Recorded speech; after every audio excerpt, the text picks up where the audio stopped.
दिखाई न दे, और जब भीतर कहीं ये प्रश्न उठने लगे कि अब आगे क्या, तब एक बात बहुत ध्यान से सुनना, क्योंकि ठीक वही समय होता है जब अच्छे वक्त के संकेत जन्म लेने लगते हैं।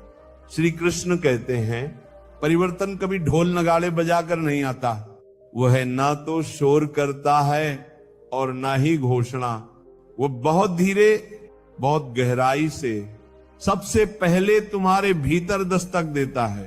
अगर तुम इस समय अपने मन को ध्यान से देखो, अपने विचारों को बिना रोके सुनो, अपने अनुभवों को बिना डर स्वीकार करो, तो तुम्हें खुद ही महसूस होने लगेगा कि कुछ बदल रहा है, भले ही बाहर सब कुछ वैसा ही क्यों न दिख रहा हो। श्री कृष्ण कहते हैं अच्छे वक्त के आने का पहला संकेत ये नहीं होता कि सब ठीक हो जाए, बल्कि ये होता है कि तुम्हें भीड़ में भी अकेलापन महसूस होने लगे, लोग पास होते हुए भी मन कहीं दूर सा रहने लगे। जो बातें कभी बहुत खुश कर देती थी, अब उनमें वही स्वाद न बचे। तुम्हें लगे कि कुछ रिश्तों में दूरी आ रही है, कुछ बातचीत बोझ सी लगने लगी है, कुछ चेहरे जो कभी अपने लगते थे अब समझ से बाहर जाने लगे। तो घबराना मत, क्योंकि श्री कृष्ण कहते हैं ये अलगाव दंड नहीं है, ये तैयारी है। जब आत्मा को ऊंचाई पर ले जाना होता है तो उसे कुछ समय के लिए अकेला किया जाता है, ताकि वह बाहरी शोर से मुक्त होकर अपनी असली शक्ति को पहचान सके। और इसी शुरुआत में मन में एक अजीब सी खामोशी उतरने लगती है, जैसे भीतर कुछ ठहर गया हो, जैसे जीवन कह रहा हो अब ध्यान दो, अब सुनो, अब समझो। श्री कृष्ण कहते हैं जो व्यक्ति इस मौन को समझ लेता है वह आने वाले परिवर्तन के लिए तैयार हो जाता है, क्योंकि अच्छे वक्त की पहली आहट हमेशा भीतर ही सुनाई देती है। अब अगर तुम ध्यान से देखो तो इन संकेतों के बाद जीवन एक और चाल चलता है। रुकावटें बढ़ने लगती हैं, हर काम में देर, हर रास्ते में अड़चन, पूरी मेहनत के बाद भी परिणाम अधूरे, और मन बार बार पूछता है मैं सही होकर भी क्यों हार रहा हूं। श्री कृष्ण कहते हैं यही वह क्षण है जहां अधिकांश लोग टूट जाते हैं, पर यही वह बिंदु है जहां भाग्य दिशा बदलता है। जब जीवन का पहिया घूमने वाला होता है तो पुरानी व्यवस्था पहले हिलने लगती है, जो बांध कर रखती थी वे अपने आप ढहने लगती हैं। ये विनाश नहीं है, ये पुनर्निर्माण है, पर इसे समझने के लिए धैर्य चाहिए।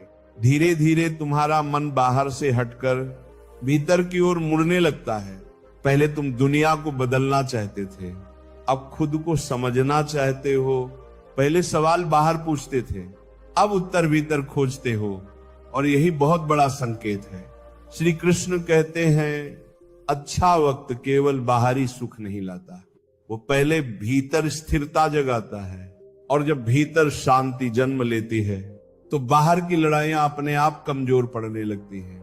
इसी दौरान पुराने दुख अचानक लौटने लगते हैं, भूले हुए अपमान, दबे हुए दर्द, वो बातें जिन पर तुमने कभी सोचना बंद कर दिया था, सब एक एक कर सामने आने लगती है और मन घबरा जाता है। पर डरना मत। श्री कृष्ण कहते हैं ये मन की सफाई है।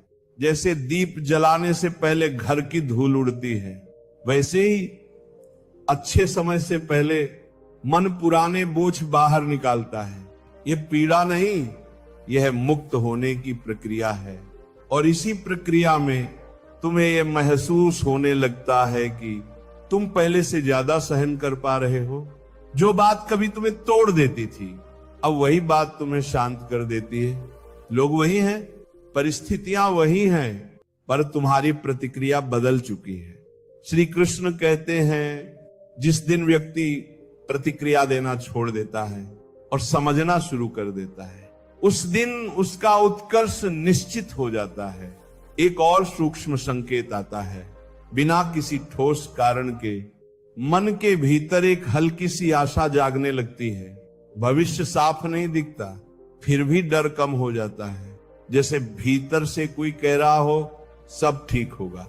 श्री कृष्ण कहते हैं जब जीवन तुम्हें विश्वास देता है तो समझ लेना ईश्वर स्वयं तुम्हें थाम रहा है। और हाँ, इसी समय ऐसा भी होता है कि लोग तुम्हें गलत समझने लगते हैं। तुम्हारा मौन, तुम्हारी दूरी, तुम्हारी बदलती सोच, सब पर प्रश्न उठते हैं। पर यह भी संकेत है, श्री कृष्ण कहते हैं जब तुम्हारा स्तर बदलने लगता है तो पुराने दृष्टिकोण वाले लोग तुम्हें समझ नहीं पाते। ये पीड़ा स्थायी होती है, पर इसका फल बहुत ऊंचा होता है। अच्छा वक्त पास आने पर जीवन तुम्हें झुका देता है, अहंकार टूटता है, अपेक्षाएं गिरती हैं और मन विनम्र हो जाता है। क्योंकि घड़ा खाली हो तभी तो भरा जाता है। श्री कृष्ण कहते हैं जो विनम्र हो जाता है वही सच्चा पात्र बनता है। और जब कभी ऐसा लगे कि अब सहन नहीं हो रहा, जब आंसू बिना आवाज के गिरे, जब प्रश्न बहुत हों और उत्तर कोई ना दे, तो जान लेना वही क्षण सबसे निकट होता है।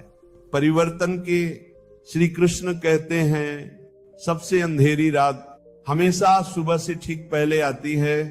तुम टूट नहीं रहे, तुम तराशे जा रहे हो। मोड़ पर आकर जीवन तुम्हें एक एक करके हल्का करने लगता है। जो चीजें कभी बहुत जरूरी लगती थी, अब उनके बिना भी मन चलने लगता है। पहले पाने की भूख थी, अब बस शांति चाहिए, और यही सबसे गहरा संकेत है। श्री कृष्ण कहते हैं ये वैराग्य नहीं है, ये परिपक्वता है। जब आत्मा ऊंचाई पर जाने लगती है तो वह बोझ अपने आप छोड़ देती है। जो छूट रहा है उसे पकड़ने की कोशिश मत करना, क्योंकि वही छूट तुम्हें आगे उड़ने देगी। धीरे धीरे तुम्हें यह भी दिखने लगता है कि परिस्थितियां वही हैं, लोग वही हैं, पर तुम पहले जैसे नहीं रहे। पहले तुम हालात से लड़ते थे, अब उन्हें स्वीकार करते हो। पहले शिकायत करते थे, अब सीख लेते हो। और यही वो बिंदु है जहां जीवन करवट लेता है। श्री कृष्ण कहते हैं जिसने स्वीकार करना सीख लिया, उसने जीतना सीख लिया। इसी समय कभी कभी निराशा गहरी हो जाती है। मन कहता है सब व्यर्थ है, कुछ भी बदलने वाला नहीं। पर याद रखना, ये निराशा आखिरी परीक्षा होती है। श्री कृष्ण कहते हैं जैसे बीज मिट्टी में सड़ता है तभी अंकुर बनता है। अगर बीज बोल सकता तो कहता मैं मर रहा हूं, पर वास्तव में वह जन्म ले रहा होता है। अब तुम्हें मौन प्रिय लगने लगता है, अनावश्यक बोलना अच्छा नहीं लगता, भीड़ से मन हटने लगता है, तुम शब्दों से अधिक भावों को समझने लगते हो। और यही वो एक क्षण है जहां भीतर का शोर शांत होने लगता है। श्री कृष्ण कहते हैं जब भीतर का शोर शांत हो जाता है तभी ईश्वर की आवाजें सुनाई देती है। धीरे धीरे तुम्हें किसी से कुछ साबित करने की आवश्यकता नहीं रहती। लोग क्या सोचते हैं, इसका भार हल्का पड़ने लगता है। ये उदासीनता नहीं है, ये स्वतंत्रता है। श्री कृष्ण कहते हैं जो दूसरों की राय से मुक्त हो जाता है वही अपने भाग्य का निर्माण करता है, और फिर जीवन तुम्हें लगभग खाली हाथ कर देता है। सहारे छूट जाते हैं, भरोसे टूटते हैं, उम्मीदें बिखर जाती हैं। और ठीक उसी क्षण श्री कृष्ण कहते हैं अब मैं तुम्हारा सहारा बनूंगा, क्योंकि जब तक तुम किसी और पर निर्भर रहते हो तब तक तुम्हारी शक्ति सोई रहती है। जब सब छूटता है तभी आत्मबल जागता है। अब तुम्हें छोटे छोटे क्षणों में सुख मिलने लगता है। हवा का एक झोंका, सुबह की हल्की रोशनी, किसी का बिना कारण मुस्कुरा देना अनमोल लगने लगता है। श्री कृष्ण कहते हैं जो छोटे सुखों को पहचान लेता है उसे बड़े सुख अपने आप मिल जाते हैं। याद रखना, जब जीवन तुम्हें तोड़ने जैसा लगे तब समझ लेना तुम्हें नया रूप दिया जा रहा है। लोहार लोहे को मारता नहीं, उसे तलवार बनाता है। वैसे ही ईश्वर तुम्हें कमजोर नहीं कर रहा, वह तुम्हें तैयार कर रहा है। अच्छा वक्त अचानक नहीं आता, वह संकेत भेजता है। तुम्हें भीतर से बदलता है, तुम्हें शांत करता है, तुम्हें अकेला करता है और फिर तुम्हें ऊंचाई पर बैठा देता है। श्री कृष्ण कहते हैं जो इस प्रक्रिया को समझ लेता है वो शिकायत नहीं करता, केवल धन्यवाद करता है। तुम्हारा समय आ रहा है, धीरे आ रहा है, पर स्थायी आ रहा है, इसलिए धैर्य रखो, मौन रखो और विश्वास रखो। श्री कृष्ण कहते हैं जो प्रतीक्षा करना सीख गया वही सबसे सुंदर फल पाता है। Radhe, dear devotees, the words you are about to start to hear are not meant to break you. They are meant to remind you of the very strength you once placed at someone else's feet in the name of love. Rav, listen carefully, because these words are not meant to reach you, but directly into your heart. Sri Krishna says that love that has